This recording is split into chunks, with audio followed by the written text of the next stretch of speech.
Infinite salutations, everyone, and welcome back to another episode of Sid Meier's Civilization VI. Gathering Storm. It's a turn-based strategy game. It's a 4X game, which is explore, expand, exploit, and exterminate. In that order, hopefully. We were playing Abraham Lincoln in honor of the 4th of July. Let's not waste any more time and jump right back into it.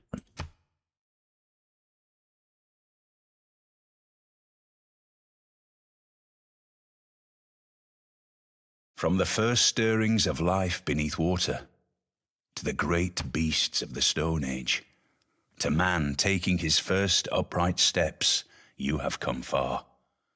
Now begins your greatest quest, from this early cradle of civilization on towards the stars.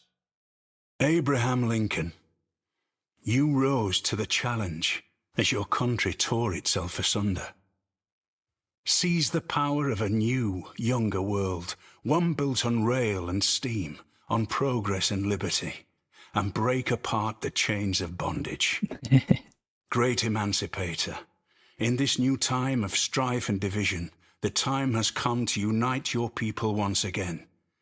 Lead your people to freedom and liberty, and end forever the shackles of the past. Alrighty, guys. Let's end turn 11 or turn 10 and get on to turn 11. I thought clay must feel happy in the good potter's hand. Alrighty, guys, we have researched pottery.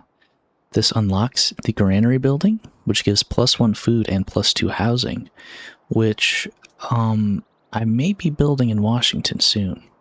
We also have the Great Bath.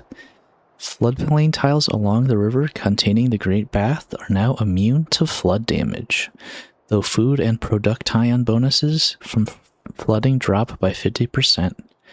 Floodplains tiles belonging to the city gain +1 faith for each time flood damage is mitigated.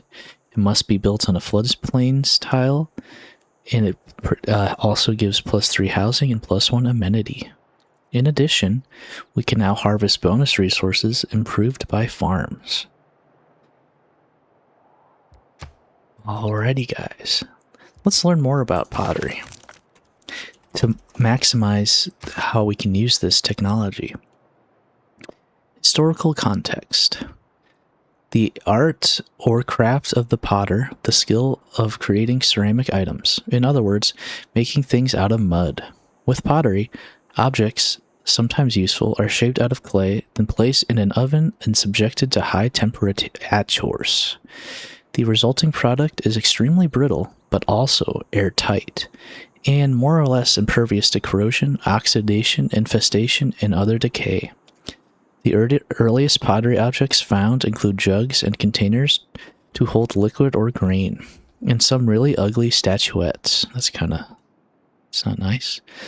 The earliest known ceramics are the Gravettian culture figurines, little faceless representations of fat women. Okay, Pharaxis, that date back to between 29 and 25,000 BC. These were shaped by hand and fired in a pit.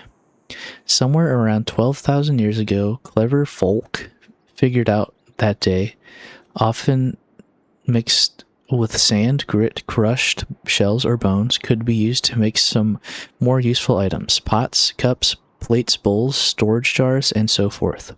In Japan, during the Yomon period, potters began putting glaze on their earthenware pots. During this time, several types of pottery were developed: earthenware, stoneware, and porcelain. Until the potter's wheel was invented in Mesopotamia sometime during the Ubayyad period, 6000 to 4000 BC, pots had to be shaped by hand, a laborious process. Harnessing the wheel speeded pottery making, until the Etruscans made use of molds to mass-produce pots and other items in the 6th century BC, a process acquired by the Romans when they swept away their bothersome neighbors. In China, meanwhile, the process of slip casting, another way to mass-produce ceramic vessels, evolved during the Tang Dynasty. Then all these lovely ceramics got replaced by plastic. No man ever wetted clay and then left it, as if there would be bricks by chance and fortune. Plutarch. I thought clay must feel happy in the good potter's hand. Janet Fitch.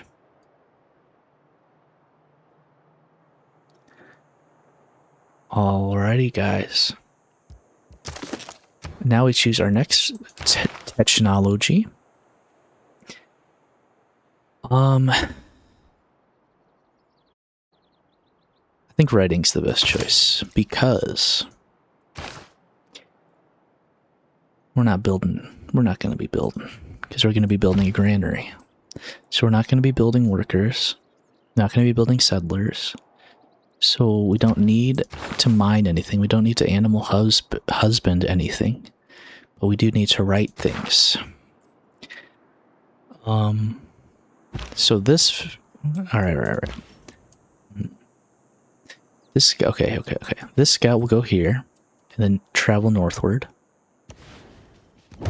Oh my stars. Guys, we found our first barbarian encampment and they have spearmen. This changes things. We will have our slinger in 3 turns. And I think, all right, let's grab this. Oh my gosh, it gave us a population that we're going to lose in 1 turn. Yay. Oh.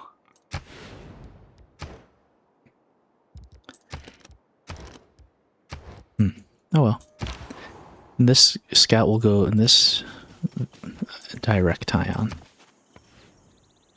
I will bring this warrior up and around so he can combat the barbarians.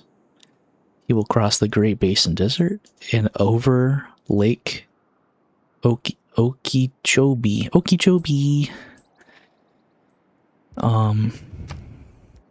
Yeah.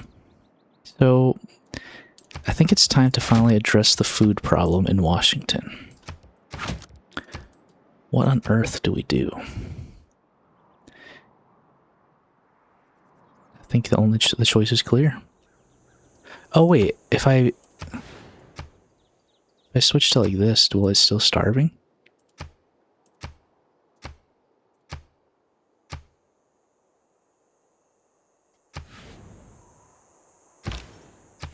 Yeah. That stinks. What can you do? I think we'll have to end it there. Just want to thank you guys for watching. And remember, never let the moon know your schedule.